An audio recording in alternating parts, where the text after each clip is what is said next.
57talk.com, Gary Cubetta back again. Part 4 with the legendary Cowboy Bill Watts. Bill, pleasure to have you back with us yet again. Great to be back, Gary. I'm just, again, it's kind of overwhelming that there's that much interest, but I'm enjoying doing it with you because, again, I think, like you said, a lot of the history lost. People transition. Then there's a lot of history written naturally that's skewed or biased from a person's own filter, and I'm sure mine's biased also, but it's stuff I lived, I'll be act. So, well, Bill, I think you're right. I think it's important. These shows, I think, are going to prove to be very good over time, and that, you know, there's all this history that's been created by the sheets, by rumors, by gossip, by just people posting things or saying things. This is an opportunity to hear it directly from the source, Bill Watts. And, Bill, I got to tell you, the people, they still are downloading your show at pretty much the same clip as when we started uploading them. So what's that tell you? Well, again, you're the man, you know. So, you know, and I also understand that, you know, this is an important venture for you. So I know you're coming back for more if it wasn't something that they were showing. I'm happy to do it. Bill,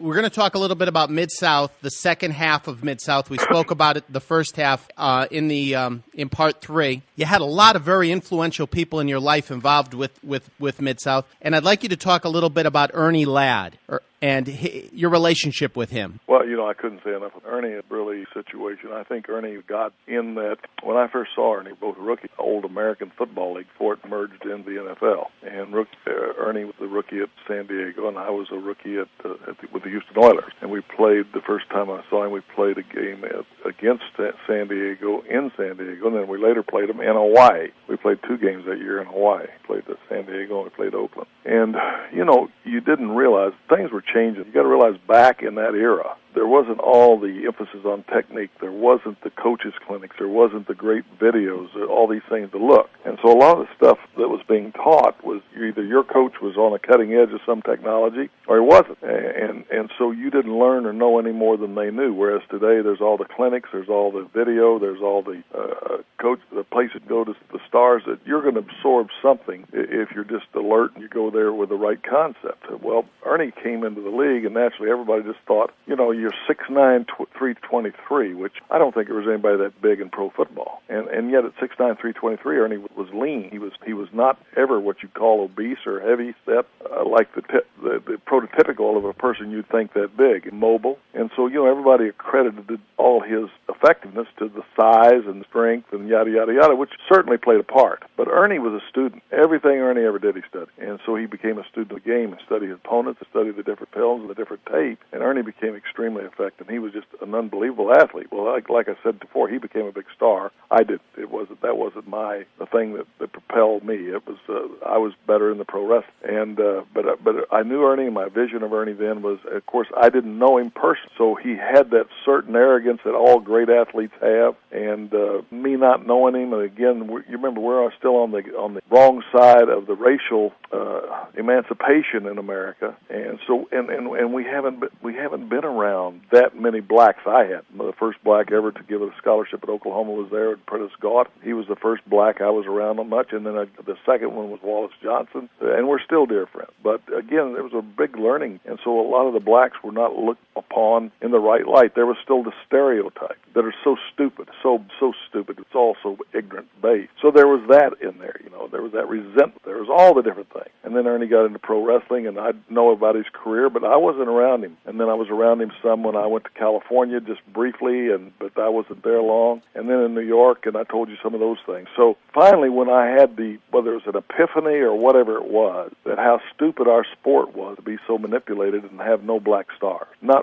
We're really truly black stars instead of the step and fetch, instead of the token. And it's so amazing. Just recently, I was back in New York doing some television on that Legend program, and the announcer wanted to talk about the racism. And he had Tony Atlas and Teddy Long and some others on there. And Tony Atlas said, well, there was no racism with the wrestlers or the promoters. The racism was by other blacks. And he went ahead to describe the fact that if one black was in the area and another black came in and got over, then that black lost his job and left. So they were very discriminatory, and he was given instances of a certain guy, how he set him up to miss bookings and miss this and that to make the office think he was unreliable. And of course, and I love Tony Atlas. This is not a knock on Tony, but believe you me, see, he just clarified what the truth was. There was tremendous racism, and the black guy that was there and had the job knew that if a new black guy came in and got over, he was going to lose his job. That was the racism. He knew he was going to lose his job. that there was only going to be a token amount of blacks, and they weren't going to be in the best position. And so that was still going on. So when I had this epiphany that here we had these, in every sport out there, blacks were beginning to dominate. They are the better athlete as a whole. As a whole, they are. They got more short twitch muscles, whatever it is. As a whole, they are give me a sport they don't dominate. So here we have one that's manipulated, and they're not dominated. And all I decided was also I became a student of demographics from Jim Ross. Jim started teaching me because he had a mindset. He'd been in radio. He'd been into different things, and he'd learned the tools of his trades well. So we started talking demographics, and you realize that I can tell you how bad in the NBA used to be what you call a racial motivated sport, because way back that they didn't get chicken tracks in the rating, but were kept on the air because it was a black-based sport. But then they adjusted their sport to become more, the NBA, to become more fan-friendly. They started the shot clock to where they couldn't have the long, boring ball control. Guys started dunking. They have the three-pointer. The same thing baseball did. Baseball brought the fences in. They lowered the pitcher's mound. They tightened up the strike zone. Why? To get more home runs, more long ball, more excite. Football did the same thing. They went to legalize holding. They went to all these different things. You couldn't clothesline anymore. You can't chop block. The things to protect the athletes, and why? But they wanted to emphasize scoring. Well, so here we are in a business that should really be sensitive to the fans and to what the fans wanted, and we weren't doing it. So here you have Ernie Ladd enter this sport, and then I have this epiphany about the fact that here we are in a manipulated sport, and we have no black stars, and I decided to build some black stars. Why? From a selfish perspective, not from a great perspective of Bill Watts becoming a racial a person of a great racial empathy and integrity. That process was deeply instilled from my faith as a young child, and then all of a sudden was given this voice through that, but that's not how it started. And so then Ernie Ladd was in the picture, and actually I was in a competitive situation with a guy named George Culkin, who'd been one of my former promoters when Leroy and I split, and he was then broke away and ran some what we called opposition, and we were beating him everywhere, but then all of a sudden he gets Ernie Ladd, and I had tried several key black guys, and guys that I really cared for that I thought had great ability, but they couldn't get to where I needed them to be because of a lot of the cultural things they had gone through, and that had made them so distrust, quote, the white man or the white promoter, and they had grounds for that. So it was hard to get a guy where he would just blind trust to guide his career. And a lot of these greats that I first tried just couldn't get there to where I could trust them in the way I needed to put them in the position. So here it comes Ernie Ladd in, and he's actually starting to work for the guy that's my competition. So I met with Ernie, and I tried to woo Ernie away from him because I realized Ernie was the one guy that could probably go in there and break it open and make him have significant success. But again, the quality of Ernie Ladd as a human being, he would not walk out on the guy. I couldn't buy him out from under the guy. Nothing. And that so impressed me. But we talked, and we really had a lot of stuff we connected with as we talked, and I could see he was a student, and so we made great progress in starting to get to know each other. So what I said to him, then I understand what you're doing, and you do what you need to do, and I won't try to influence you into doing something that's motivated just by my own need. You be the man that you are, and you do the things the way you want to, but when things change, if they change, please let's talk some more, and let's see if there's a place you with. Well, I don't know how much time went by, but sometime later Ernie called me,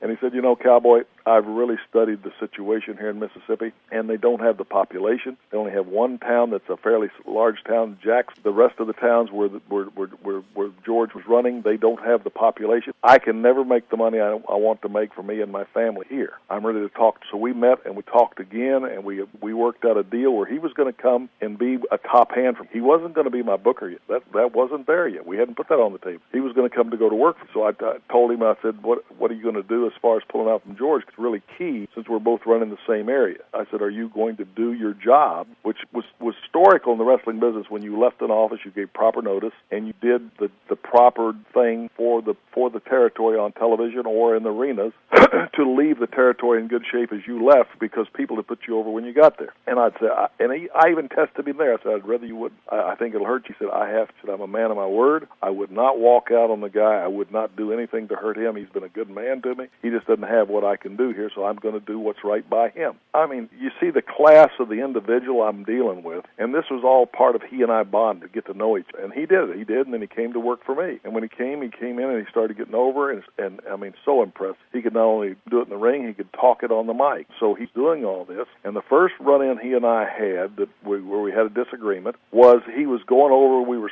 smashing him over, because I knew sooner or later I got him over that I could work with him and make big box office, because I think at that time I was still probably the top babyface. I don't know if I'd already built Murdoch to that level or not. It had been me or Dickie Murdoch, because Murdoch was the first babyface I built past. Hodge was always one of the great babyfaces, but Hodge was a junior heavyweight, and no matter what, that connotation, even though you and I know, and everybody that knows Hodge could hold his own with anybody in the world. So, but I mean, bottom line for the box office is going to be Ernie and I. And so I was getting Ernie ready for me. And so we come to the point where Ernie was going to work with Ray Candy on television. And Ray was a really super guy, had been a super guy for me. And I'd tried everything with Ray, and it wasn't because Ray didn't give it his all. I just didn't have the wherewithal or the time or the people or the place, whatever it was. I couldn't get Ray over to that next level. We could get him over in Baton Rouge, the places where Grizzly had really positioned him well and things like that, but I couldn't get Ray over. So Ernie said, I'm working with Ray Candy on television today. I'm going to put him over right in the middle, 1, 2, 3. And I said, you are crazy. You are crazy, and that's not going to happen. I'm getting you ready for me. Ray Candy will not draw the money with you. You're going to squash him like a grape, just like you're doing everybody else right now, because that was the MO, that was the, quote, formula. And even though I put on a different quality of match, you still had the formula on how to get a guy over. He had to come in and beat people and build a credibility with a local fan. So anyway, he and I really got into it. He said, Bill, trust me, I know my gimmick. I am so overpowering that it'll hurt me getting over if I don't make myself vulnerable and show that I can be beat. I said, yeah, but they believe that I can beat anybody, and we stayed with that naturally. That was what the success factor was. And so Ernie said, no, I'm telling you, this will work. And I said, Ray Candy will not draw that kind of money. He just is not that kind of box office. He never has been. You can't revive the dead. You can't make him something he's not. He's a great guy, but it won't work. And Ernie he said, I'm telling you, it will, and I will. So this is the argument we had, and Ernie finally convinced me to give him the go-ahead and do this. And so he had this match on television with Ray Candy, and he went out there, and he got his heat up, and Ray Candy owned. Ray Candy whipped his ass from pillar to post. This place came unglued. And Ray Candy beat Ernie Ladd right on my television in the middle, 1, 2, 3. Well, and the rest is history. Candy and Ernie Ladd tons of money. They were just Ernie Ladd. Now then come back around to the next one that he wanted to do the same thing with, because then all of a sudden he realized he understood how to do this thing too. And we all grow. We don't stay the same. He wanted to do it with Randy Tyler. And I liked Randy Tyler. Randy Tyler was a good guy. He worked hard for us. I never had a problem. But Randy couldn't get there. And I knew he couldn't there, for a different reason. But anyway, I said, no, it won't work. He said, trust me, it will. I said, Ernie, I'm going to let you do this with Randy. I'm not going to draw money. I was wrong with him, but I'm not about Randy. He did it with Randy, and it did not, because Randy, it was just Randy didn't have that ability for us at that time. Great guy, and not a downer. Some people, to me, have it, and some people don't. So anyway, that was how Ernie got in. And then, of course, Buck was my booker, I think, and I'm not great on the timelines in history, but when we had to finally fire Buck because Buck had really scummed, in my opinion, to certain substance abuse where he was no longer reliable to me, and he paranoid, and he did the same typical things people that all abused substances do, where all of a sudden you couldn't count on what his mood was going to be from day to day, and you can't have a guy that's running your company in a position like that. And he was burning out and all this. Well, we had good business going, so I made Ernie the booker follow, and we never missed a beat. It got bigger and bigger and better and better. And Ernie and I had such a relationship; it was just phenomenal. And I told you the story then about when Junkyard Dog was coming, how hard Ernie was on the blacks that came into work, because how hard Ernie had to work all his life. So he never wanted any black to ever embarrass him or his race by not giving his all for the promotion. He understood, too, what was happening here with us and with me, that if I would give this type of opportunity, so he never wanted a guy to fail the opportunity from a racial perspective. I mean, Ernie could tell you the history of the the NFL and how Tank Younger broke the color line and how he didn't even have money for shoes, and that during the exhibition season, the coaches notice he's out there on the field running the ball and has no cleats on, and they still called black guys boy in those days. They said, "Boy, where's your football shoes?" And Tank Younger said, "Master, I ain't got none. They wore out. He didn't have enough money to buy more. I mean, you didn't get squat in exhibition, $50 a game." And they said, "You keep running, and we'll buy the shoes." And the rest is history. Became one of the stars in the NFL and stayed in even the management side for years. But I mean, so Ernie went through all. Eddie Robinson is really a major factor in breaking the color line, where the major colleges started recruiting the black athletes because of what he did at Grambling. So Ernie knew how important all this stuff was. Ernie had a bigger perspective about life than just the moment. And he'd grown up in Orange County, was so racist. Even in college at Grambling, they'd go visit the girls in the college in the other towns, and they had to be out of that little town by sunset and all that. And I remember when I grew up in War Acres in Bethany, Oklahoma, way back, blacks had to be out of the city limits of Bethany at sundown. So I mean, I had a pastor that was in Young Life, which was a great non-denominational organization that ministered to kids at school. And this guy, I'll never forget, he stood up at a Young Life meeting and said, "The Lord has laid on my heart that in my church we need to accept blacks if they are willing to join our church." And he told his congregation that. They fired him. That was in Oklahoma when I was in high school. They fired him. So racism was alive and well and very deep. And so here's Ernie Ladd and Bill Watts, through whatever God's plan was, or the association with Ernie, or looking at the demographics or whatever, I had made up my mind to build black stars from a business perspective. And here's Ernie Ladd that ends up my booker. And then Junkyard Dog comes in. And of course there was a lot of other great blacks. Bad Leroy Brown, Thunderbolt Patterson worked for us for a while. So many great blacks. Ray Candy. We can just go on and on and on with Coco Beware, Brickhouse Brown. Tom Jones was always a guy I could count on. But there was, we really had some great things going. And then every place that I worked in or that I owned part of the office, from that part forward, we always believed in giving the best people the best chance. And that's what Ron Simmons benefited on when I went to WCW. And even Brenda, I made her the office manager there, not because she's black, because she was the best equipped and the best person to do it. It's just all of a sudden it was about putting the best person in the job. But Bill, I got to ask you go up to New York to do the round table, very well received. When they start talking about racism, do you get nervous that they're going to try, not so much at Tony Atlas, but just in general, try and label you as the sheets have labeled you? It just doesn't make any sense. You're the one. No, because anybody that up there, they know that they know all I for black, so they're not going to try to label me a race. No, that doesn't even it doesn't bother me anyway. See, because of Sheets or some idiot that wrote for some newspaper but did the sheet thing because he labeled me and then figured a way to try to hurt me through what he had decided. People that are bitter and nasty people, they're nasty, bitter people anyway. They don't want to help, they always want to hurt, and they always justify why they're hurting, because it always has to be, they always have to take the high road and make themselves seem like what they're doing is really righteous. But that never bothered. It didn't even bother me that day. I was just shocked that Hank Aaron had bought into it, because without a doubt, in my eyes, he was the typical token white on the Ted Turner board. Here's a guy that had rode the ride, and then all he had to do is look at Ron Simmons and Brenda and all the blacks I was using, and then he should have looked deep instead of let be used as a ploy or a token, another token in such a stupid thing by that guy out of Pittsburgh. And of course, Bill Shaw only had it for his own personal reasons too. So no, it didn't bother me.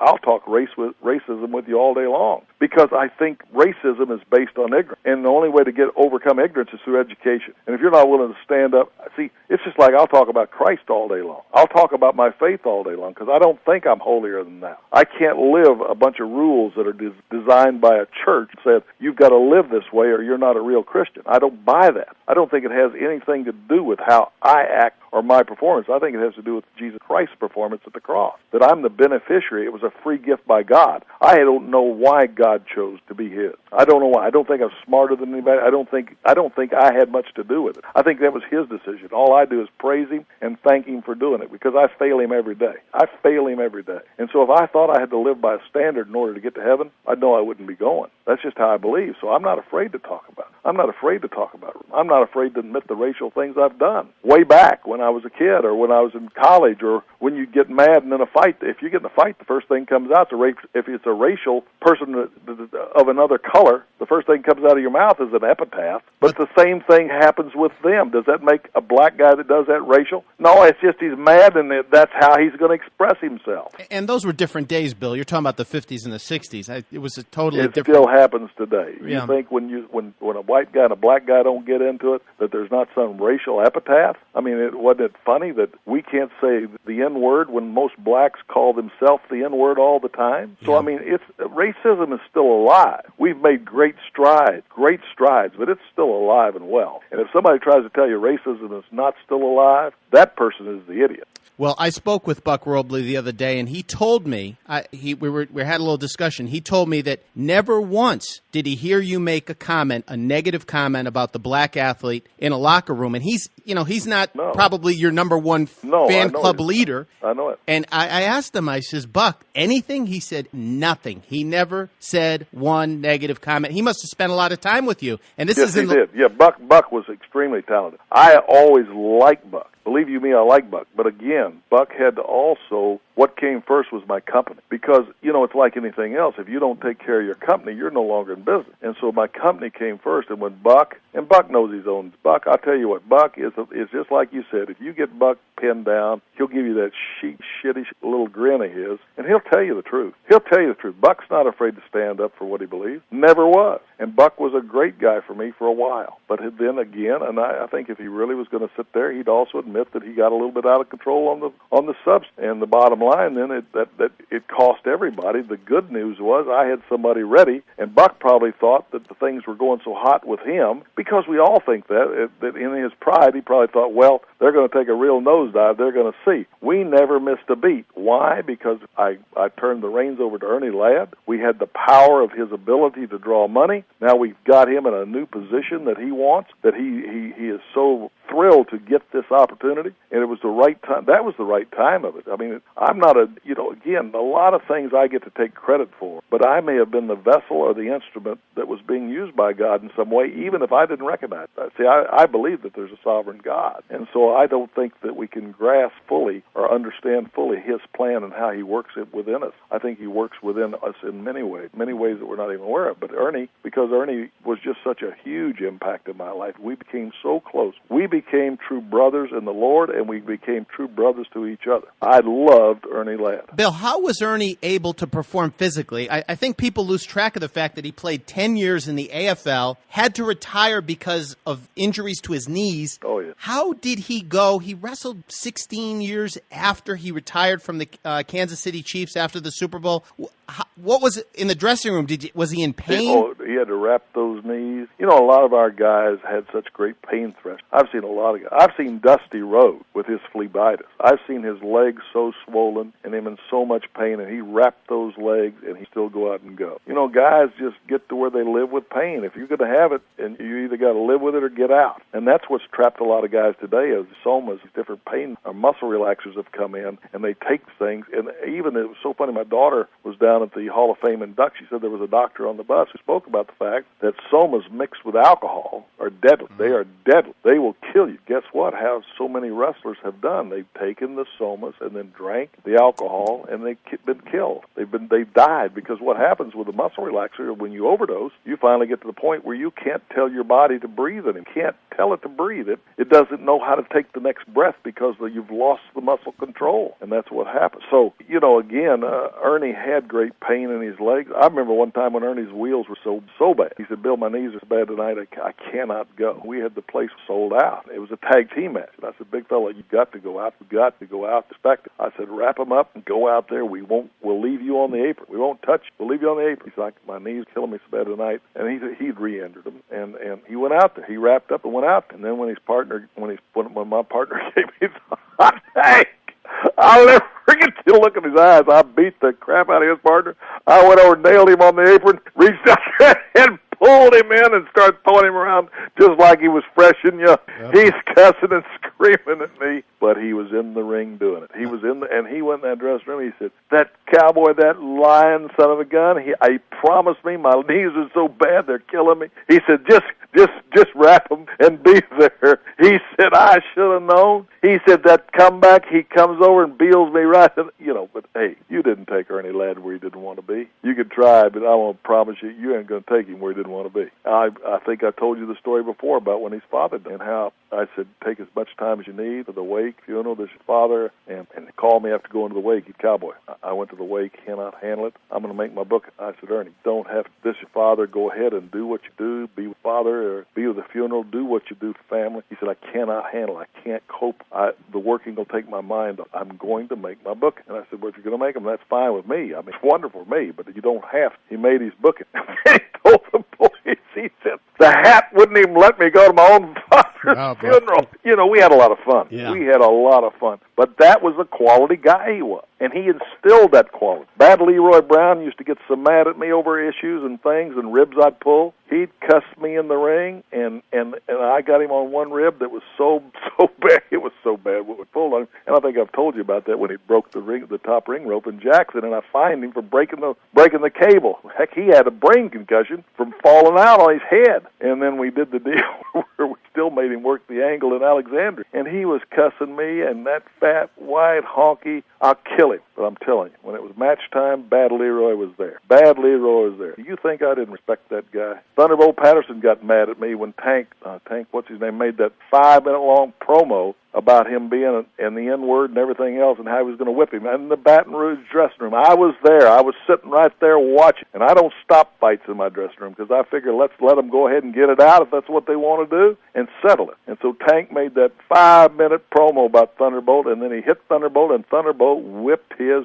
butt. Whipped his butt. And then Thunderbolt was mad at me. He said, you didn't stop it. You let him. I said, Thunderbolt, you whipped his ass. That was the greatest statement you could have ever made. I'm not your keeper. I'm not your bodyguard. I can't help it. He was wrong, but it was man-to-man and face-to-face, and you whipped his ass. You stood up and you whipped his ass. That gave everybody greater respect for Thunderbolt Patterson. And I told Tank, I said, Tank, next time you're going to be in a real fight, a shoot in the dressing room, you might cut your promo down. I think you ran out of gas in your promo. That's funny. But Thunderbolt whipped his ass. So, I mean, we had a lot of different things, and some of them are racial, but I didn't believe in letting people hide behind anything to make, if you're going to make a racial remark, you don't get to hide behind it. One thing I wanted the black guy to understand, the fight was going to be one-on-one.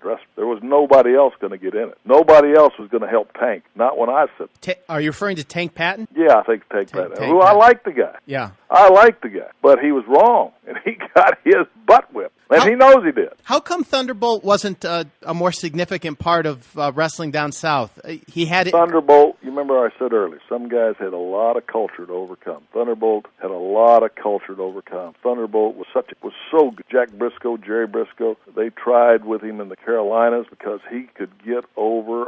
He had that way of getting over. It was phenomenal. But you had a hard time dealing with him, and it was a daily thing. It was a daily thing. And I just try to encapsulate that. There's not a simple way to put it, but that he had a lot of culture to overcome. A lot of the things that happen growing up to people are deeply embedded. You put in certain mechanisms within you. I did myself. If you read my book about my mother being bipolar, I don't care what. I knew that I was her favorite. She made no secret of it. I knew she loved me, but I never knew where I was that day with the extremeness of her illness and how she would react and how she'd punish. But she loved me, but I never knew. So you put things in. You put mechanisms in you as a child that are to protect you from the hurt and the pain, or protect you from feeling not loved, or protect you when somebody punishes you in a way that's so bizarre, because it hurts so bad. It hurts so bad emotion. It hurts to have the one that you love the most, your mother, that you don't know if today she loves you or today she's going to beat the shit out of you. She was ill. She had an illness. They didn't even know what it was. She was bipolar. Back then, they didn't know what the heck bipolar was. So all they do is treat you. They treat you with drugs. They hooked her on Milltown, and eventually she was a prescription drug addict. Was she a good person? Yes. Did she love me? Yes. Could she and I get along? No. And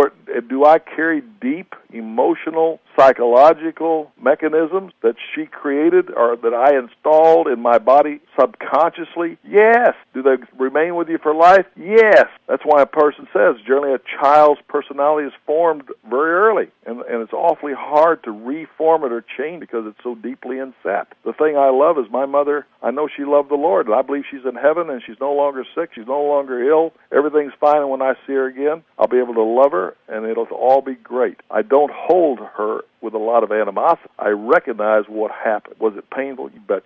You know, anybody that's had a tough childhood or an unusual childhood, I think they'll tell you that. Sometimes when I'm talking to young kids in a juvenile prison facility, the way they weren't even born before I retired. I'm just an old man. The way I connect to them is, I said, any of you here have issues with your parents? Because a lot of it, most is where it all starts. It all starts in the child not feeling love or not being able to trust the love or some bizarre over-the-hill type of punishment received in the name of love. Yeah, I think there can be tough love, but I think when we start comparing one sibling to another and making that the standard by which we judge that sibling, that is so wrong. God makes everybody completely different. No two DNA is the same. No two fingerprints are the same. But we say, well, you got to be more like your brother or more like your sister, or I like your brother better, or I like your sister better, or my God, I don't like you, or my God, you're worth. What a horrible thing to tell a child. And that's what happens. So all this stuff, most of it, you know, the psychologist stuff, I'm not in favor of coddling criminals. If you're a criminal to me, get rid of them. I don't even think you need them in prison. Get rid of them. I'm sorry. Get rid of them. But the bottom line, they'll go back and say their childhood, the broken home, and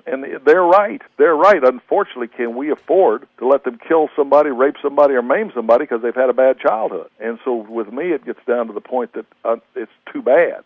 They just had a deal in Oklahoma where a kid 14 years old went into a pharmacy with another guy. Both of them had weapons. They shot at the pharmacist. The pharmacist shot back. He hit the one kid who was 14 under a ski mask, and that kid fell. He ran the others out. Then he come back and got another gun and shot 5 more shots in the kid. They're charging the pharmacist with murder. I think it's ridiculous. It's ridiculous, and it won't. It's not going to work. The DA is going to look like a fool before it's over because I don't care what. What he said is you ceded the right of self-defense when you added the 9 more shots. Isn't it amazing how many policemen we read about or hear about that fire 16, 17, 18, 19 rounds into somebody, and that person still shoots them under the influence of drug and kills them or wounds them? Yeah, put that DA in the same position and see what he would want to do. Well, anytime you got liberals, most liberals have never been in a real street fight or a real war, and then they want to tell us how to handle them, a la the rules of engagement that they make our troops have that are such a handicap, or the BS about waterboarding is now torture. Come on, torture, waterboarding? Get out of it. And my next thing is, if you can save one American life with it, I don't give it. Let's look at the source. And here we do. What we're going to do, we're going to bring these guys back out of Guantanamo and put them in our own prison. Where do all these converts come from, prison, that become so radical? So, you know, I have a lot of... but anyway, that's what I'm saying. There's a lot of things in life, and get formed by life. Things make tremendous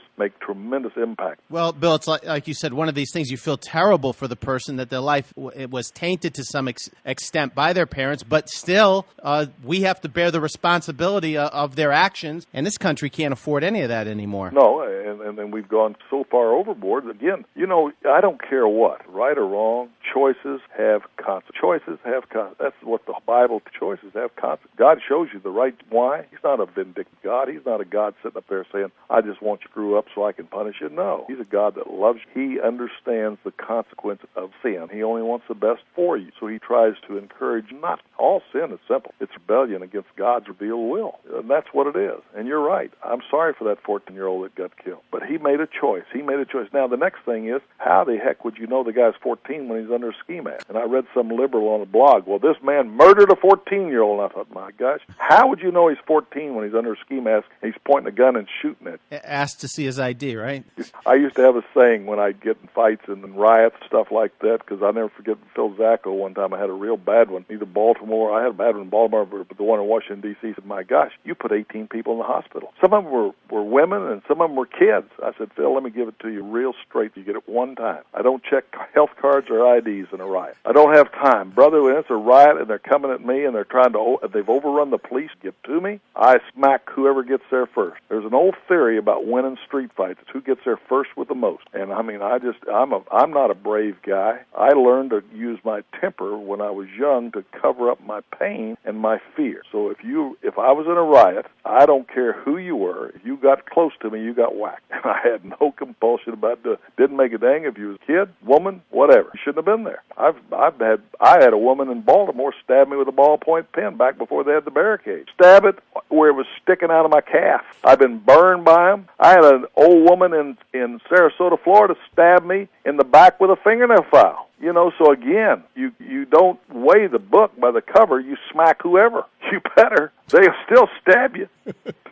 You know, it's just simple. It's do unto others. In those situations, here's the golden rule. Do unto others before they do unto you. And it's more blessed to give than receive. Yeah, I would think so, especially with that ballpoint pen sticking out of your calf. Yeah, I was going to turn around. I was on the apron. I turned around to kick her in the middle of next week. I see about a 70-year-old woman. Ugh. If I'd have kicked her, she'd been dead. The one in Sarasota, all I did was reach back and grab the hand because as a riot, the police are trying to get me to the dressing room. Again, something the guys today don't know anything about because nobody believes in the sport anymore. But the bottom line, I reached back and grabbed this hand with this that had just stabbed me and slung it against the wall, and this little 90-pound woman smashed against the wall. I thought, oh, God. I had no idea how big or little she was. All I knew is I'd been stabbed. I had a big lawsuit over that, which is a hilarious story how I won that. That is truly a funny story. When you want to go into that, that will crack you up. Because I always was also able to think tactic, as I think I've told you. And I had a tactical situation coming to that lawsuit that was just hilarious. And I won the lawsuit. But, I mean, they had me where they wanted me to pay for her interment in a home for the rest of her life. Ugh. But I won.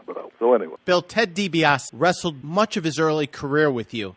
Sure did. And you made him a villain in '82. It was very controversial, worked very well. Later went to the World Wrestling Federation as the $1 Million Man. I always thought that the Bill Watts version of Ted DiBiase was the better version. Do you feel the same way, or did you like the $1 Million Man? You know what? You got to understand. So I didn't follow the $1 Million Man. I know what we did with him with us. Somebody would leave. I didn't follow their career. Yeah. They weren't in a place where I could influence one way or another, so I hadn't followed. So I didn't watch Teddy up there. I loved Ted DiBiase. I met him when he was 20 years old. He was playing for West Texas State. He'd come down to play that game, and I don't know if you guys remember this or not, but we had an angle going with Dusty and the Funks so hot that they made the game, and this was back when University of Tampa still had a football team. Matter of fact, one of the kids on it had played for years, 49er, and I think Orndorff pro. But anyway, bottom line, we had this thing going with the Funks. Dusty so much that Dusty challenged Terry Funk to meet him at the 50-yard line at the halftime and go one-on-one, or Terry challenged Dusty, I can't remember which, go one-on-one at the 50-yard line. And so when Dory Jr. and I went to the ball game just to watch it that night, we got met by the police at the gate, and they escorted us to our seats and sat behind us. And they were afraid we were going to disrupt the game. And we had no intention of doing so, but we'd had the thing was so hot on television. But anyway, Teddy was on that team, and he already had the gout and couldn't play that night. And Merced Serlis was on the team. Tully Blanchard was on the team. And so, it was a fun thing. So anyway, that's when I met Teddy, and I was on his dad's memorial for his funeral when he got killed. And his dad and I worked. That was the guy that Dory Funk Sr. had me work the Mark Out of the Crowd deal with in Amarillo. So, and I met Iron Mike in that way, and I got to say this, he was a classy guy, because there's a situation in that even that got a little out of control, but Mike handled it extremely well, and we never got to work with each other much, but I had tremendous respect for him as a person. So meeting Teddy, and you always will give the benefit of the doubt to a second or third generation kid, because he's grown up around the business. And generally speaking, they all are good workers. You just got to figure out if their heads are twisted or they have some other problem.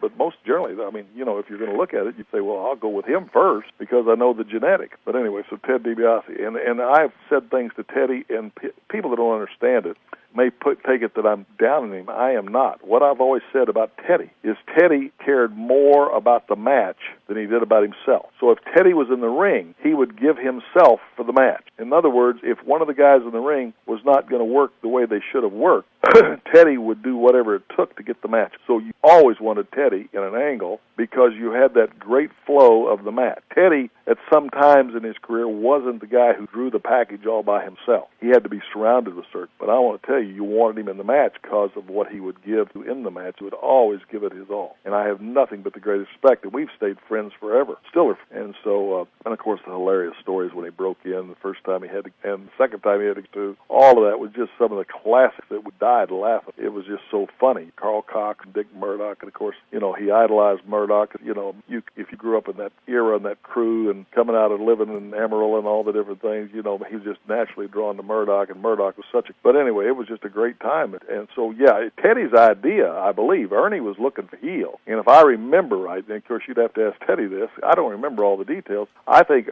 Teddy went to Ernie with the concept of turning, and Ernie and him talked about it. And Ernie saw, yes, that would work. That would be hot. And they did it. And Teddy was scared to death. As a matter of fact, and then the other thing was right after we'd already done it on television, which hadn't bicycled to Jackson, Mississippi yet, and we had him and Orndorff booked, and so that would still be a babyface match because they were both baby faces. And I think I went over that story with you that I set it up for them to go an hour Broadway, and they both did not think they could do it, especially an hour Broadway babyface match, and they thought I was crazy, and they kept saying, we can't do this, we can't, you know, this is wrong, we'll let us have a finish. And I said, oh gosh, I'm sorry. I thought for some reason you guys were real main event. You guys were really going to be special in the business. I forgot what pussy. I forgot how you guys, neither one, have any guts or any confidence self. I just forgot. Forgive me, thinking that you guys finally had reached a level in this business ready to truly make a difference in this business. I just dinged them so bad. I said, okay, here's the deal. I'll give you a finish. I'm going to give you a finish for this match. Pussy can't do the out, but you can't do the finish until 5 minutes till the end. And if you can't do it, then do the finish. And I'll just sitting back here and say, well, you both quit on it. They were so mad at me. They were so mad at me. They could have, if they could have, they'd have killed. But I want to tell you something. They went out there and did the match. They did the out. They did the hour. They didn't do the finish. And they had the people standing the entire hour. And those two guys came out of that match, changed his work, changed his rust, because they had just seen what they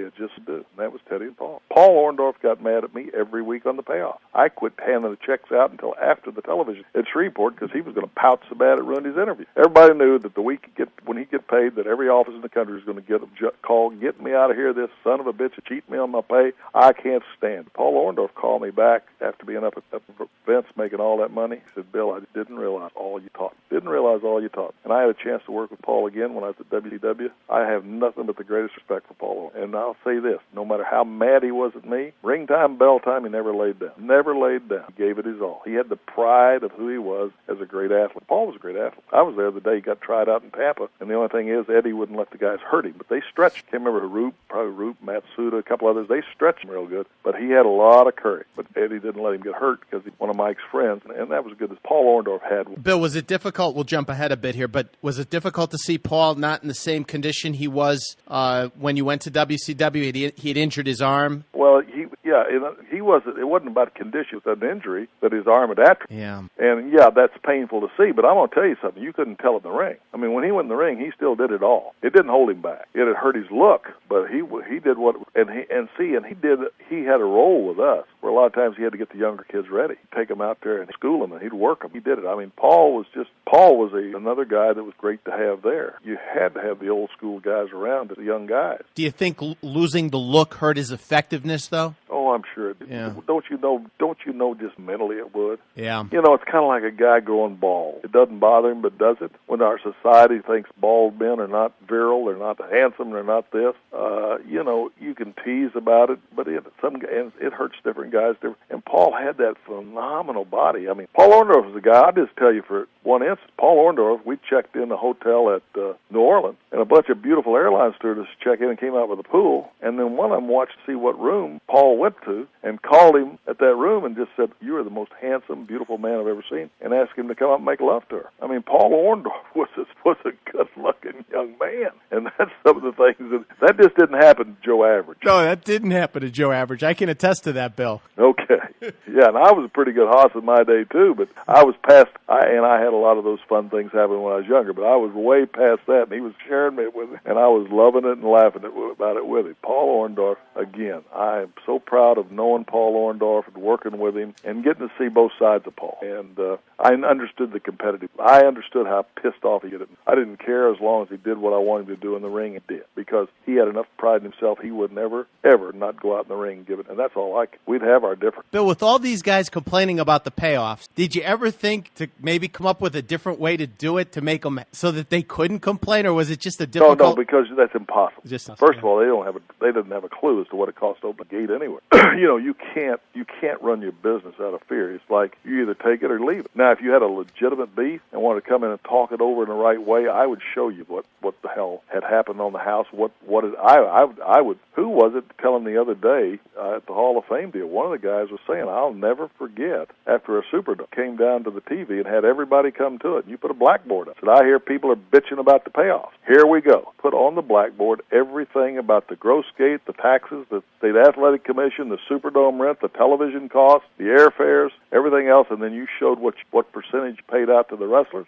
And I'm going to show this to you. This is the way it is. If you don't like it, go by your own territory, do it any damn way you want. But it's my way or the highway. You accept it, and I don't want to hear any more bullshit about it in the dressing room, or get the hell out of here. But they said they'd never had a promoter ever go and tell. I didn't fear that. I knew I paid oftentimes a higher percentage than I should, especially in times when things were down. So the guys that didn't get it or just wanted to bitch all the time, and guys would go look at the house, and first of all, they didn't even know what the house was. And if you tell them what it was, they'd look at the gross and think they ought to get paid on the gross. And we didn't pay on the net. We didn't do that. I think the way I remember it, we took off the state taxes, commission tax, because we can't pay off on something we don't get. And that became what we called our net gate, and then we took a percentage of that and paid the talent. And here's another thing. If you had an event like the Superdome, and you had 40 guys in your territory, but you could only book 30 of them on the Superdome, I also were going to pay those other guys because they couldn't be on the Dome. I was going to pay them something because without them to put the guys over to be on it, we wouldn't have had the success in the Dome. Or sometimes you'd load a card up way more than you should to give guys work. But you had to have the guys to work with. So again,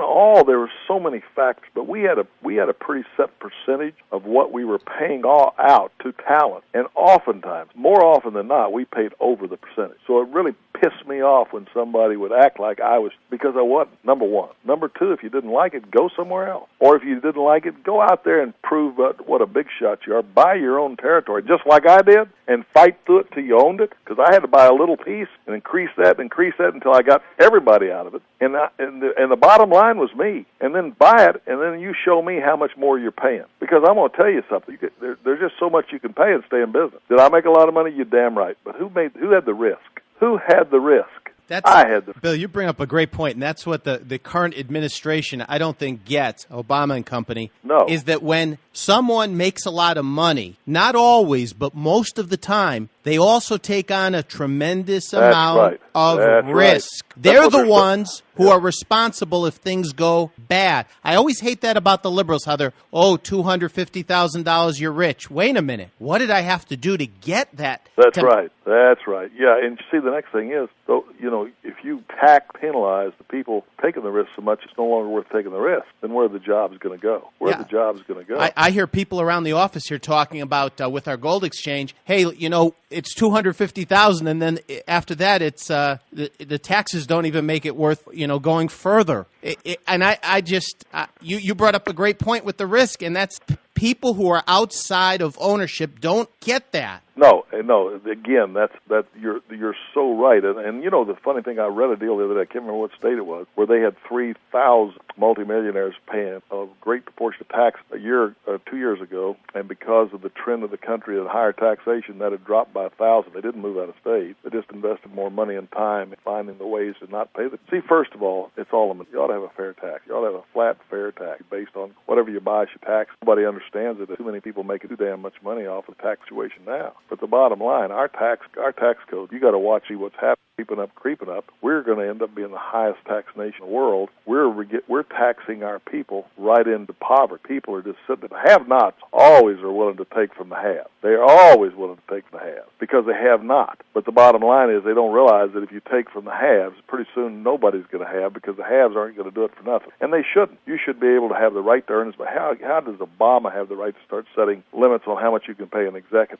All these insane things they're starting to do that will not work. Look at the nations already doing. The next thing that they're doing, they're talking about behind closed doors up there that they won't admit to is this new VAT tax, a value-added tax, and it's because the Europeans do it. What a value-added tax is, that'll be an additional tax everything you buy. A loaf of bread, a bottle of milk, an egg, and they add 20% to that, and that's a 20% more tax. And so we're seeing our freedoms be so eroded, and now we are being so taxed. We're one of the only nations that chases the people of our nation into every country where they make money. In other words, in other countries, if you make money outside the country, that's not taxable. In America, it is. In America, they want your money no matter where you make it, and they will chase you down and penalize you to try to get that money you made no matter where you make it. I mean, the taxation has gotten so insane in America. You just wait and see. They're going to suck it out, every dime out of it. And then the next thing is, it's not just the federal tax. My gosh, if that was just all, we'd be okay. But it's every municipality, it's the city, it's state, it's the county. I mean, they are loading that tax on us left and right to where pretty soon we're all being brought to our knees with taxation. The teabag parties were not racial. They were not anti-Obama as the liberal media that's so out of touch and wants to so twist everything was trying to make it. What they're saying is we're sick and tired of these politicians spending our money. Quit the spending. There was people that voted for Obama there. There were blacks and whites there. People that wake up and realize what's happening are scared to death at what's happening because what they understand is you're taking our nation into a path. All the time that they're printing more money, which is all they're doing, they're just printing more money. The U.S. dollar is devaluing more and more on the world market. And as it devalues more and more, our goods and services are worth less and less. And that's what's happening. And then you're saying, well, you can't, we got to stop importing jobs overseas. I got news for you. If I'm a businessman, I'm going to put my job where I can make the best bottom line. And until we make a level playing field in America, it's just like America. Look how many cars that are by Japanese car companies are sold in America. And what the Japs will tell you is the Japanese people don't want the American cars. That's a lie. That is a bald-faced lie. They tax the sale of American-made cars so extreme the Japanese people can't afford them. I was in Japan. Japanese people would rather have American-made cars. They can't afford them. Well, then what's good for the goose is good for the gander. So then the Japs are smarter. Well, we put these plants in America. We make our cars in America. No, they don't. Who buys that? Do you really believe that crap? But what all do they put together in Japan and ship it? You see what I mean? We sit there, our stupid, our politicians are so corrupt. They all sell out to everybody that'll pay or kiss their ass, and that's what happens, and they don't do things that are for the best for Americans. We are not competing on a level playing field. It was just like, how do you come TWA and Pan Am went out of business? Well, when a Japanese Airlines lands in America, he pays the same landing fees as an American airline. When we land in Australia, American Airlines pays more than the Australian Airlines. When we land in Japan, an American Airlines pays more than a Japanese airline. And the next thing with our cars, here Obama's going to tell us what kind of car we're going to buy. Do you think I want one of those pregnant roller skates? Not me. I'll keep my SUV, thank you. I don't give a damn what gas costs. I'll keep my SUV. I don't want what Obama's telling us to want. Do you think he's going to drive one of those pregnant roller skates? I don't want to be in it when I get squashed like a bug because somebody ran over me. Oh, it's terrible. I remember in 1992, Ross Perot warned when he ran for president that whoever was negotiating our trade deals, it was going to come back to haunt us. And you just said it. If our product goes overseas, heavy tariffs. If their product comes here, no tariffs. Yes. All I say is the playing field's got to be level. If that's what you're going to play with us, we play the same game. And the next thing, did you hear Obama? And he is so good at twisting words. He said, we don't want to be in the car business. We don't intend to manage the car business. We're just going to be in it for a short time. And then on down the line, a couple of sentences, he said, we set up a board to run the car business. If the board doesn't get the results we want, we'll replace the board. Tell me what is management. I think management is if you set up the board and you tell the board your expectations and they don't meet the expectations, you fire the board and get a new board? Is that management? Yes. And then did you see where they totally threw the law under the bus? Where are the people who had the first position on debt? Because that was the law and it was secured by law that they owned the bonds and the debt of these companies. They just got moved to third. The first is the American taxpayer. Why, that'll play good with the Americans. We can screw everybody out of their money by saying, well, we put you, the taxpayer, first in. The second is the unions. And so they moved the first people in line that should be in line. They moved them to third, all with a stroke of a pen. Where did the law go? First of all, it's illegal for the federal government to own private business. We don't even hear that brought up. And they're going to elect new judges or appoint new judges that think that they have to have empathy. The law is supposed to be blind. The law is supposed to respect no man. Everybody's supposed to get the same break for the law. The law is not to have empathy. The law is the law. We have just taken, they wrote the Magna Carta in 1215. 1215. The first thing that gave the people rights over monarchs and kings. We perfected it with our Declaration of Independence and the Bill of Rights. There's never been a document better written that's been better for the people and the people's rights. We have just elected a monarch. We have a new monarch, and we have his court that's up there swallowing that crap, and it's so polarized that it's so partisan. We have got a monarch in place. And we got another idiot out in California that doesn't know shit from Shinola. My gosh, can you imagine they're broke, and yet they won't cut any of the programs they want because they want to keep all the promises. Well, how can we do this? How can we need more money to do this? Well, wait a minute. And he threatened the people that if you don't vote for this for me, we'll be releasing all these criminals on the street. Come on. And they still voted down. Thank goodness they still voted. But that's what's happening is the government's in their mouth. They promise too much. And we got the have-nots that, oh, by guys, they're going to give me this, and this free. There ain't no free lunch. Well, you just look at it, Bill. Anything that the government has run in the past has failed. They couldn't even run a whorehouse. They couldn't even run a whorehouse in Nevada. Remember when they took the whorehouse in for being behind on his taxes? Yeah. And they were going to keep it open to pay it off? They couldn't even sell, to truckers and make a profit on it. I mean, get out of here. And that's how stupid the government is. And we just hand them the next deal. And we're going to hand them the entire economy now. And health care. Where's all the people on socialized medicine in Canada and these countries going to go if they have government health care here? Because it'll be the absolute worst health care you have ever seen. Yeah, if you live in Canada, you won't be able to come to the U.S. anymore. You'll have to stay in Canada. Their government-run health care is a dream. It's a dream. It's not a reality. Bill, I have a feeling with the crew we got in there now, it's going to be some form of a reality. No, they're going to pass it. It's going to be we've elected a monarch. It's amazing. Ladies and gentlemen, meet Obama and be ready to kiss his ring and his ass and anything else he turns over to you. And that's not from a racial perspective, not at all. I'm not against his race. I'm not against a black man being president. I'm against his policies, his philosophy. I don't even believe when he starts talking about God. One minute it's the God of the Muslims. The next minute it's the God under that church that was so militant. I never hear him speak of Christ in a personal way. Generally with me, people that believe in the God I believe in heavily connect him to Jesus Christ. I don't hear Bob. But see, when I hear a person talk about God all the time, I'm always wondering which God. Excuse me, that's how I look at it. Which God are you talking about? And then, he's proud of his Muslim roots. He seems to be more charged up when he's giving a speech over in the Middle East about the Muslim religion than he is speaking about Christianity. Yeah, well, again, like I said, it's we just had a little community down here that passed a deal to put the Ten Commandments in the courtyard of this little tiny community. The ACLU goes and gets a guy there to say this is offensive to me, and they've already beat. Well, these communities can't fight the ACLU. I mean, that's how insane it is. This was the community's desire. This is what this country was raised up as, and we have taken that away. It scares me to death. It's just more and more of us having swallowed by these groups that are going to tell us how we ought to live our life. And to me, I was just laughing about it. I said, gee whiz, you would think this little community would just deed 15 by 15 to some private individual, because see, a private individual still has the right to display I'd take the courtyard, the grounds on the courthouse grounds, and I would deed just enough of the courthouse grounds to any private individual in that town with certain criteria that it became private property. Then I'd put whatever I wanted. But I mean, the ACLU, see, they can't. Entities like school boards or little town governments, even the state government can't fight that organization. That what their tactic is simple: we'll make it so expensive you can't do it. Then they win by default. Bill, let me go. I read an article the other day where a Russian was telling us all the things wrong with America. It sounded just like Gorbachev. And he was right on. He was just amazed at how free enterprise and democracy is dying without even a whimper. That was it was unbelievable. Oh, that wasn't Gorbachev who wrote that. That was I saw that article where you guys are going to Stalinism quicker than anyone else could ever dream. Yeah. Bill, let me ask you this, and back to Mid-South. I'm looking at the Superdome results from the 1980s, and you never booked the NWA champion. Now, I know you weren't part of the NWA, but Oh, yeah, we did. Oh, yes. I wrestled Terry Funk for the world's title in the Superdome. I can get the date because that's one of the few posters I have. Well, that's 1976. Okay. But if you go, let's see, 78 you used him, Harley Race, then we go down, and I'm one.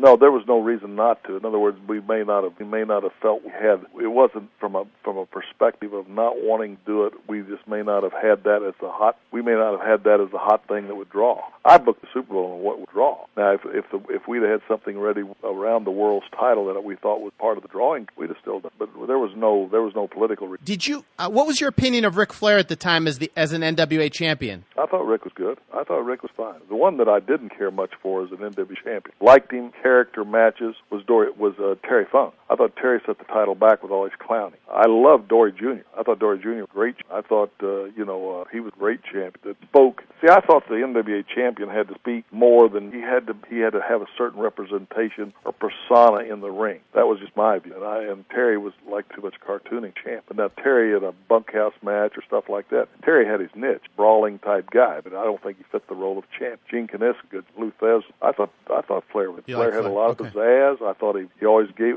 I've never seen a champion give it his all. Harley Race, great. Harley Race would come in and work with anybody. He would make them look good, and that was what the champion's role was, to come in and not so much to get the championship over, come in an area knowing that it was locked down, that the limits of what you could or couldn't do, and so then to come in and when he left, whoever he worked for in the area was over stronger by coming through the match with him. Eddie Gilbert. Yeah, I just got a deal from some guy that's writing a book on Eddie, want me to make comment, and I will try. It's so hard for me to go back unless he has a specific time or something he wants to ask. Eddie was a talented, tormented guy. I had a lot of empathy for Eddie Gilbert. I liked Eddie Gilbert. Matter of fact, I was getting ready to bring him into WW, but he was still screwed up, and I told him I wouldn't tolerate him on the drugs, and he couldn't keep his mouth shut. I said, Eddie, you got to shut your mouth. I don't need you out there telling everybody you're coming over here until I get things ready for you, because we got some issues, and I got to make sure that, you're really not on the junk, because Eddie was so talented. So Eddie had input with me when he worked for me, because I was that way to most anybody that had a great idea. If they had a good idea, or we were in a match or a program, and they could come up and add to it, I like guys like that. If they were just looking for their own self, no, I didn't mind them coming up and having an idea because it gave them more time or it extended their angle as long as it made sense. I mean, I love that. And Eddie always had those good ideas. So Eddie was the kind of guy, when you go to a town and you were laying out finishes, you would always let Eddie come in and give you his input on it. You'd tell him where you wanted to go, and there was never a problem with Eddie. If you told him where you wanted to go, he was fine with that. Then you would give him the chance to help you design the way to get there. That's how I used to start with Gary Hart. Same thing. You love guys that you could say, look, here's where we are, here's where I want to be. This is what I got in mind tonight, but I'm open if you've got a better way of doing it. And Eddie was that way. And Eddie always stood with me and liked me, and his dad worked for him. His dad was one of my referees, and he was steady as a rock. So I have nothing but the greatest respect for Eddie. I love the guy. I hated the turmoil of the subs thing, but gosh almighty, it destroyed so many wonderful. Bill, where do you think that came from? Because his dad, Tommy Gilbert, was steady as a rock. They had a good family. It just seems. I never had substance abuse either in me, and look, I've got 3 children that have fought that. I mean, substance abuse. Jack Atkinson never had a substance abuse problem, and look at the Von Erich family. I mean, substance abuse knows no boundary. It has no respect. Athletes are so silly, they think I can handle it. I'm bigger and tougher and stronger. Let me tell you, a drug is a drug is a drug. And a drug that's why they call them allopathic. They will force your body to react to the drug. That's why most physicians, when they start you on some drug, they try to start the smallest dose that they have experience with. They don't start maxing you on something. They start you small because they know that drug is going to still be a drug. A drug will reduce the strongest man to nothing. Now, you had Missy Hyatt with Mid-Side. Well, that, and I don't want to get into that much because Missy really has a vendetta for me, and probably it helps her sell books or something. Okay. She says so much garbage about me. The one thing that somebody told me recently, and I've never read any of Missy's stuff, I don't have much respect for Missy. I'll just admit it, not because she's a woman, just because of who she is and the things that I felt that she did or didn't do that were good for the business. But somebody said she has written or said that I had an affair with Dark Journey. And I'm going to tell you something. First of all, I don't lie about stuff like that. I never had an affair with Dark Journey. And I'll tell you so you'll know how truthful I'm telling you, I would have loved to have had an affair with Dark Journey. She turned me on. My marriage was going down the hill, things like that. I would have loved to have had an affair with Dark Journey, and I let her know it. I let Dark Journey know it. She didn't want to, so I respect it, and we just maintained a friendship. She got no special favors, but I never had an affair with her, and I would have loved to have had the affair with her. I thought there was something about her that turned me on, but she never did, and we never did, and I had great respect for her, but I never cut her any special favors. I treated her like a piece of talent, and she did what we asked her to do, and I thought she did it well. I thought she brought a certain class to the things she did, and I liked that. I never had the problem problems with her that were related to some of the other gals who came in with this guy, and the next time they were that guy. And I'm sure I don't know who she was here, but I never had the problem. So, whereas, my memory's kind of foggy, so don't hold me to it, but Missy, I think she came in with some Tatum or somebody, then she went with Eddie, and so there was always this drama, and that's okay, too. I mean, hell, things change. So I don't hold that against her. I think she's more bent out about me than I am about her. I don't have any loss of sleep over anything she says or does anyway. That's her own deal, and she's gone her own path, and I think she's entitled to her own pathway. I'm just not one that respects her great. Paul Boesch, I've heard a lot of people say that he was this kindly grandfather figure, but as I've been interviewing and talking to people, they've had a little bit different version of that. And you guys had a strange relationship where it worked back and forth, trading talent. Any memories? There's more to it than that. Paul is Paul. Paul, I was with him my first or second year in the business. I was around it, and he was a referee in the old Morris Siegel office, and so he had a certain amount of weight in that office. And then he had his own little thing going, like in Fort Worth and places like that, where he had more office control. I never did care much for him then. He was doing radio and stuff then. I thought he did a great job at it. He's not somebody that I had a warm, fuzzy feeling about ever. Now then, he was in a mess, and we'd sent JYD, and JYD really got over for him, and then he saw how healthy our business was, and he was in a booking cooperation with Joe Blanchard. And I like Joe Blanchard. I've always liked him. My third match was with Joe Blanchard. I've always had nothing but respect for Joe. And I didn't dislike Tully. And again, you got to be so careful anymore, but in my estimation, or my opinion, Tully got hooked on drugs. So Tully, to me, became unreliable. And I had by then bought into Boesch's operation. I bought into it. He wanted me to buy in, and I did. And so we were running the talent in Boesch's operation, and we were very, very, very successful. But Tully's end was really a problem, and I kept trying to get Joe to come over and sit down with us to discuss the problem with Tully, and for some reason Joe would not do it. So bottom line, we went so long with it trying to do it, and we kicked him out. And I'm sure and they had no legal status of ownership anyway, and I'm sure there was some real hard feelings. Oh, my gosh, you're running a business, you got problems with Tully being that you couldn't count on him, he was unreliable because of the substance situation, and then you can't get the father to come over and sit down to talk to you about the problems you're having with his son. It just doesn't work that way. You've got to be willing to get over there and get some of these issues settled. I mean, this is a business you're running. So I'm sure there were hard feelings about that. I don't know. And Tully has changed his life, and I'm so proud of him for changing it. I've heard he's done really, really great things. So I don't have any animosity toward him. It's just, again, I was running a big business that I had to run, or if you don't run it, you're not going to be in business. It's just that simple. It's just you make tough decisions. They're not easy. If it was easy, everybody could do it. Key thing, if it was easy, everybody. I don't think people realize this. They think, they get all these things where they look at this thing through some kind of glasses, but they're not there where they're having to filter it through reality. So they can tell you all the ways you should have done it. But let me tell you made the decisions you made them for the reasons you made them, and then you lived with them because that's what you had to do. You had to run the damn business. So that's what it was, and so that deal broke down. So then we went on, and then the Vince's thing and the other things were hitting, and Vince was determined to make it in Houston. The first thing, we had to quit running Houston every week. That was another big thing that Paul didn't want to do. And the biggest factor, I think, in Paul's ear, the way I saw it, was that he had Peter Burkholz, and Peter was one of these guys that, I don't know, you just never could trust. It's kind of like a snake. And so Peter was always in his ear and always making it better for Peter. And Peter didn't have any ability other than just as a book. So he knew nothing about booking, but he had a lot of influence with Paul, naturally. So anyway, to make a long story short, that's how that thing wound down. Was then I did a deal where we were only going to run it when and then they broke away from me, is what they did. They broke away from me and went with Vince. Well, there's no way I could stop that because I didn't own major ownership. So I just told Paul, okay, that's your deal, then give me the money back that I bought in. He said, no, that was your investment. I said, yeah, but you have just taken my investment away from me. So what you have to do, you have to pay me back what I put in. That's the least you have to do. And he refused. Well, he and Peter had a little thing going there that wasn't quite kosher, so to speak, and that if I would reveal it, they may have been facing criminal charges with maybe the state. And so I just said, that deal that you wanted me to go into that I would never do, but it's well documented documented because the difference is on my booking fee for every single show. I said, if you don't pay me back, then and give me back and make me whole, you have just taken my share of the business away from me and justified it in your mind, I will expose this. You're going to have a lot more serious problems. Make a long story short, they gave me money. And that's the last I had to do it. Now, the hilarious part of it was Vince did 1 or 2 shows with him, then he dumped it, so they were done. So I've never seen Burke Holtz again. Never did trust him. I accepted him because he's Paul's nephew or something.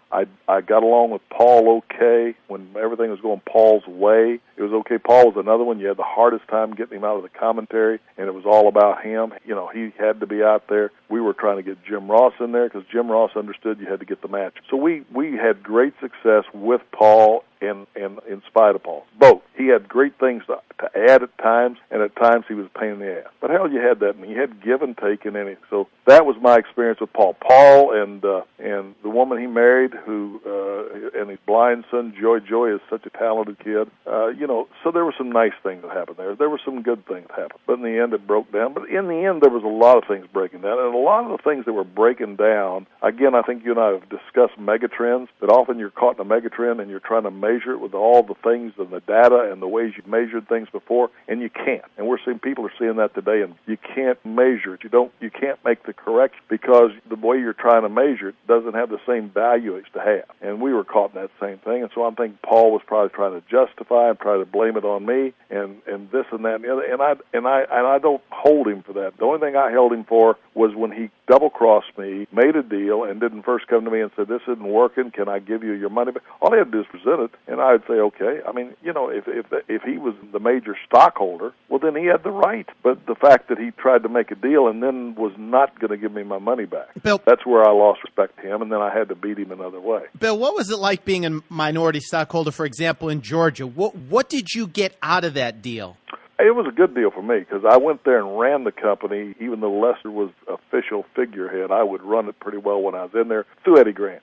and so that gave me great experience. It gave me a great time to bond more with Eddie Graham, which was really Eddie's true goal. Eddie's goal was he had been watching me and decided he wanted me in Florida. And so this was the time when we really, really got to know each other, and I really got to know Eddie and find out what he was made of, and I really liked everything I saw. Eddie was a phenomenal guy. Eddie was so creative, and we were so creative together, and Eddie was really special. He was not drinking then, and when he wasn't drinking, I don't think there was a finer mind in the business. And then I ended up owning that 10% for many, many years, and they were a great dividend. And then what Barnett would do is every time Barnett wanted to fire a booker, or his booker got down where he wasn't doing it, that he was in a real mess, Barnett would bring me over to analyze it and to correct his booker. And if his booker couldn't get corrected by me coming over there, he'd fire him, and then I would help him book it until he got the next booker. So Barnett used me sometimes as a hammer, or he also used me to correct bookers that were having a creative lockdown. And Ole was one of the great examples. Ole was extremely good. Was an extremely good booker for many, many years. And when he'd get locked down, at one time he was really open to listening to me, and he would listen, and I had a great influence to come over and see the same thing I told you that time when I used Jerry Jarrett, who brought Lawler over to look at my business when it was flat. I did that on purpose, and then they pointed out, here I am in the forest so deep, I can't see the tree. And they quickly pointed out the flaw, and I capitalized on it immediately. I would listen. Well, Ole would listen to me. I could go over for a couple of weeks or a couple of days, and we could hash things and argue and book and help him get restructured, help him get back on the path. Because when you're doing it every day, you get caught up in the same hell I've been. And so I could go help him, and maybe I might be locked up in my own deal. But then it was up to me to, like I did. I asked Jerry Jarrett and Jerry Lawler to come over and to watch my TV, and then after TV we sat down, and boy, I'm telling you, they were spot on with what they told me. But the next thing is, it wouldn't have done a damn bit of good if I didn't listen. But I listened. Well, Ole used to listen to me. But I went through the Jerry Jarrett firing when Barnett and Jarrett got crossways, and basically Jarrett had business really, really going. It's just he and Barnett got into it, and Barnett was going to win it because he owned it, and that's what happened. But I got to where Jerry Jarrett, I really gained great respect for Jerry and got to know him a little better there. and we pretty well remained friends. We had one glitch, and he years later called me and apologized. I mean, I liked Jerry and got along with him. I thought he was tremendously creative, fun to be around when talking the business, and he came up with so many hard things. So like I say, he got kind of sideways with me for a little bit. As a matter of fact, it's so funny, even Lanny and I were talking, Papa and I were talking, but his brother was out of the business, was going broke and running opposition to Randy Savage. And Randy called me because I had worked with Randy when he was playing baseball in Florida, and then again at Georgia. And Randy and I clicked real well, and he always seemed to have a great respect. And he called me, he's sinking, going broke, and I really got on his case and chewed him out and said, no wonder you can't get booked. You're going broke and you're out of the business. You can't do this. He pistol whipped one of Jarrett's executives, threatened Jarrett's life. And to make a long story short, when Randy and I talked at times and he could see the error of his ways, and I set up a meeting with him and Jerry Jarrett, and they got their issues resolved. Everything went well. Then Randy got the big break with Vince and made a fortune. Now, Randy did not forget. Randy, too, called me one time. He said, Bill, I'd have never got to be here. I've never talked to Randy again. But he knew, and he gave, and he thanked. What else can you ask? Bill, did they know in Georgia, 81, 82, 83, what they had there with TBS, or yeah, they did? Yeah, you can do it. You do it pretty soon. Back, heck, it was 70 through the war, wasn't it? 73, 74. 73. We knew what it. We started realizing the superstation started really coming into its own. What it became a deal to position talent in a way. In other words, if you were on the superstation, it gave you star status. It made it hard to book locally because the superstation would override the local. So you still had to have the local TV in Columbus and in Macon and Savannah and Augusta, but it created star status for your athlete. And so pretty soon being on the superstation was truly the measure of somebody being really over. If you got over on the superstation, you were over national. You became over national. That's, they could go into Columbus, Georgia and sell out. Columbus. That was all off the power of the superstation. And so when we would bring somebody in off the superstation, they would have instant credibility. So you brought somebody established off of that in, you cut down the time needed to get them over in your own place because they were already over. Were there ever disputes between the owners of Georgia Championship Wrestling as to how to use it? Well, the owner of Georgia Championship Wrestling, Barnett, of course, then myself, Jack Briscoe owned a small piece, Buddy Colt owned a small piece, Tim Woods owned a small piece. That was all done by Eddie. Eddie set that all up, tried to position it well to fight that war, and he had the way of doing that. So I was actually given by Eddie to come over there and to run the war. But in the same way, was that period of time, the plan was always to win the war, then for me to go to Florida. So everybody benefited, but the only real input as far as making decisions would have been Barnett and generally through Eddie and then myself. And then at some point, Barnett was totally the guy that was running it. He would bounce stuff off of Eddie. Eddie always had a great influence with Jim, rightfully so. He guided him right. And but so there wasn't a big argument on how to use it. We understood the power of. That's why we pretty soon we had Gordon going up there and doing the broadcast because that also gave Gordon even more credibility in Florida. And Gordon was the best at doing it. So I don't recall any major policy arguments that were ever had. Jim's not the guy that wanted to. He certainly didn't want to alienate Eddie, and Jim did not want me mad at him. That happened once when I barred him in his own office for a week, and he was calling Eddie every day crying because I wouldn't even let Jim come to his own office. He got me off at, and I told Bobby, personal secretary, that if he took the sign down I put on Jim's office door, that I'd whip his ass. And Eddie finally called me, and he was dying laughing and said, Bill, you made your point. My gosh, we got to have his office. He's got to run the business. Tell him it's okay. So Jim, there was a different way with me of handling it. Yeah. It didn't have to happen often, but Jim was notorious for pulling his game. He had Jack Briscoe and I ready to fight, and we were been friends since high school. We finally looked at each other and said, that son of a bitch got us at each other, and we started laughing. But Jim was a master at playing people off. That's just that was just Jim. So a lot of his BS you just had to look at, put up with, but he was good for what we did. Then Ole and him got into it, and later, and then Ole and found out Jim had been pretty well.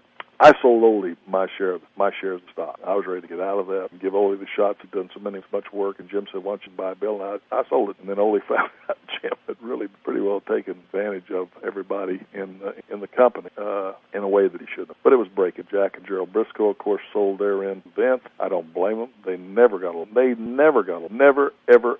And Vince certainly was the right move for them because they both really, really capitalized on it. So I did, by Ole and everybody, I said, my gosh, I knew if it became a choice between Ole and anybody, for them it'd be anybody. They never got along. Bill, when you heard the news about Eddie Graham taking his life, were you surprised or did you see it coming? Oh, I was devastated.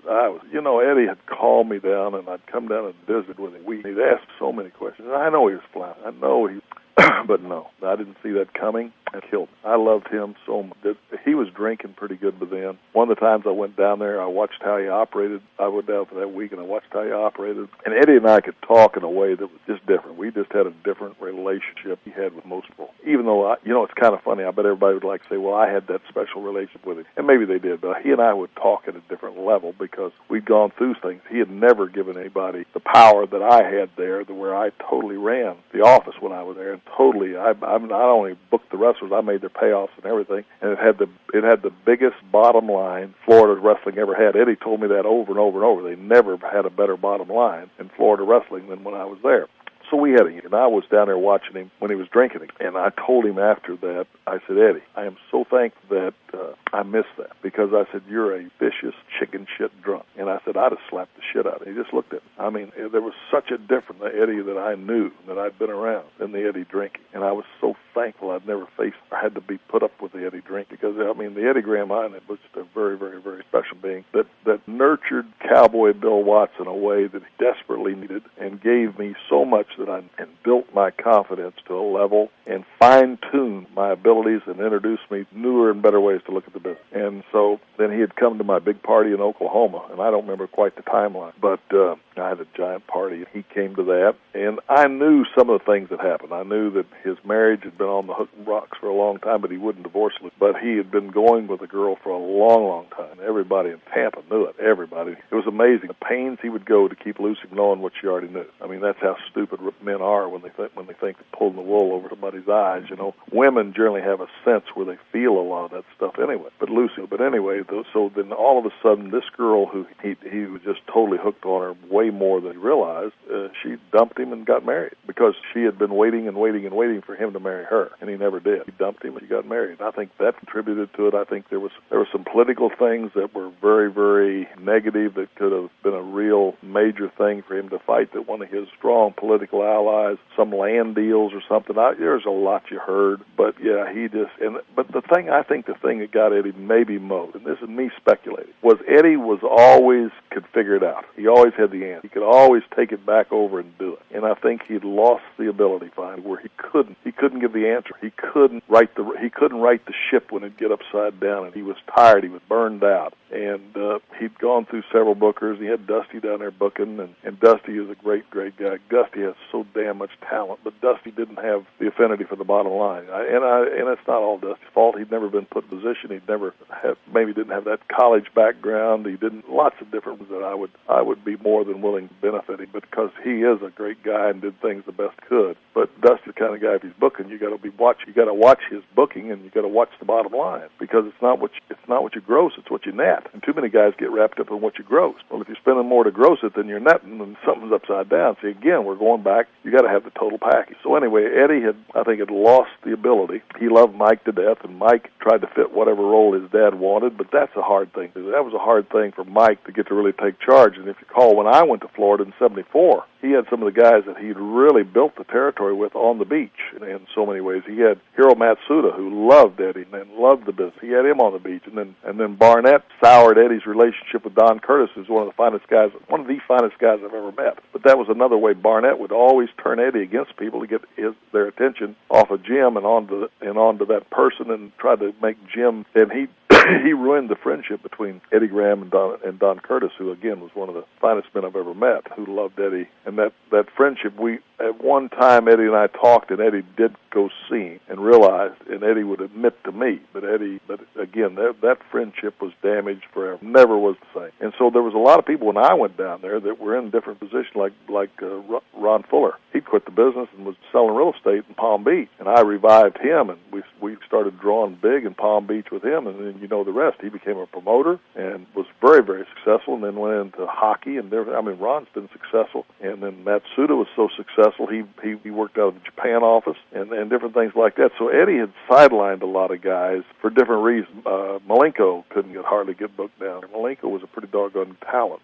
So there was a lot of things, and you can understand that over the years, but it just the way things would happen. So there were things that happened down there, and I was able to capitalize on and bring guys back in because Eddie would let me do it. And yet there was a couple of guys that I couldn't book, didn't know why, that Eddie was not only no, but held them. He told me in a way that you do not even bring this up again. So it's some guys he has deep animals with, and that you just had to forget that. So it's like anything else. It's the ebb and flow of being a human with all our frailties. But Eddie Graham was one of the most brilliant men I've ever met, maybe one of the most important guys at a certain time in my life that I've ever seen that came into my life. And I think Jack Briscoe had an awful lot to do. I think Eddie had found Jack. Jack was never getting a shot at him, and Eddie found Jack. And then he made Jack a part of his deal, and he taught Jack, and he fine-tuned Jack and taught him and backed him, and Jack became the biggest box office attraction in Florida. He was unbelievable. He was bigger than Dusty at the one time. And then he was grooming Jack for the world's champion, and then I went down there. I'm the one that made Dusty the American Dream. I know what Dusty wrote in his book, and I know why. Got no problem with it, but when I got down there, Dusty he and LeDuc were beating each other to death. They were both, the territory was dead. It was dead. And I made up my mind to start putting Dusty over LeDuc, and then I had to run in with Dusty trying to go to Eddie behind my back because he didn't like some things I was doing, and where I had to fire Dusty in the moment in order to get his attention, which I did, but I had to get Eddie's approval. I just said, Eddie, either I'm running it or Dusty is, because if he's going to come to you behind my back, I'm not running it here, I'm leaving. And Eddie said, no, you're running it. What are you going to do? I said, I'm going to fire him. You fire him. Because I had to test Eddie too. And that's what happened, and then Dusty and I built him, and then when I pulled the angle with Gary Hart and Dusty and them and Pac Song and them, that's when Dusty became the American Dream. And so this was a wonderful time of learning and a time of experience. So yes, did it hurt me when Eddie died? It killed me because I still miss him. I still miss because I could go talk to him about anything. You talk to Eddie a certain way, but you could open up you could say anything. And Eddie had a unique way of teaching. He'd call you, and he'd always take him a while to get around to what he called you about. And you'd say, wait a minute, what is he really calling me about? Because you're going to get, but he just had he was just. Do you think? So I didn't face him when he was drinking. Eddie was very tight with Vince Sr. Do you think when Vince went national and Eddie was kind of thrown to the wayside, his importance diminished? I think Vince was sick by the time, wasn't he? Wasn't Vince already sick and turning things over to Junior? I think had Eddie and Vince Sr., I think that Vince Sr. would have influenced Junior a little bit more cautionary. Vince Jr. was all full of himself, which all young people are. I think Vince Sr.'s years and wealth of experience, maybe, I don't know, maybe I'm totally out of line here, but I think Vince Sr. would have he and Eddie would have figured a way that it wouldn't have stopped them, but it might have been a way where they did it a better way. I mean, I've had some conversations with Vince back when I did some work with him, that the mistake that I thought he made was taking everybody out, which I understand why you do it at the time, because you're proving your own deal and you're taking over and you're taking no prisoners. But the bad thing is, then pretty soon as you do your television, your talent is exposed nationwide, and so you've got no place to build new talent. There's no place to hide them, because if they're being built nationwide, then everybody sees them from the get-go. You want people, I don't care if it's chocolate cake, nobody wants it every week, so where are you going to let the new talent come up that they're not a part of WWE? So, and now you see they're running their own leagues, like in Florida. As a matter of fact, Dusty running one for them. They're running their own things because they got to develop new talent. They don't need that new talent constantly exposed on their nationwide television show while they're learning or when they don't need them. You've got to have a place to rotate talent. You just can't have chocolate cake every week. So anyway, so I think Vince, I don't know, he might not have been, but if he hadn't been sick, I think he would have been a better influence on his son to do things possibly in a more gentle way that nobody could have stopped what they were going to do. But I think that it could have been done in a way that maybe would have kept some people in business that would have benefited what they were. Maybe not. I don't know. It's hard to say. It's hard to go back. Yeah, you're right. It's so hard to go back. It's like somebody said, well, if frogs had wings, they wouldn't bump their ass every time they hop. I mean, come on. We just don't know. We don't know. Okay, Bill, that's going to be it. Part 4 is in the books. Thanks for your time. I enjoyed it, and gosh, I'm glad we always stick right straight to wrestling, don't we? We're all over the place. We've corrected Obama. We've corrected America. We've talked spirits. I mean, we cover some ground. Thank you for any and all the fans that listen. I mean, I'm telling you, y'all love torture to listen to me. And again, like I say, all I'm trying to do is relate what Gary asked me. But if I stimulate you or challenge you, that's good. That's good for you to go study whatever I've said. Make up your own mind. Make up your own mind. I always encourage that. I just love to be a stimulus because I think that's where true creation is you have to stimulate each other. Either you respond to it or you don't. That's okay. Bill, thanks so much, Gary. Your website, by the way. www.cowboybillwatts.com. And, Gary, I got to put these links up on there. I'll try to do that sometime later this week. I need to do a lot of work on that website. I just don't. Life is too good to me. But we'll see. Thanks so much, Gary. Okay, take care. Talk soon. Bye, Bill.